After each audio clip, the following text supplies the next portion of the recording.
سلام عزیزای دلم، امروز با یه تکنیت اومدم. امیدوارم حال دلتون رو خوب کنه.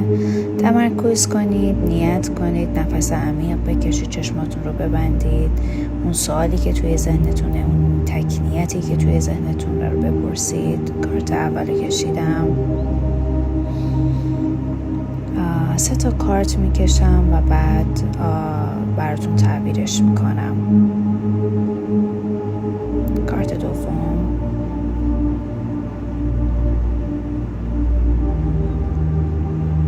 و تمرکز کنید برای کارت سوم.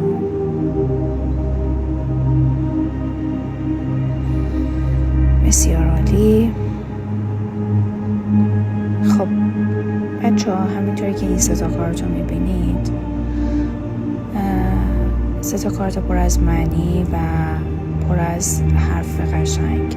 این که شما اگر با احتیاط عمل بکنی و صبور باشی راجع به نیتی که داری و با حساسیت کمتری جلو بری و احساساتت رو کمتر دخیل بکنی، حتما به اون چیزی که نیتته و آرزوته و نیت قلبیته میرسی و یه خوشحالی بزرگی رو تجربه میکنی. دوستتون دارم.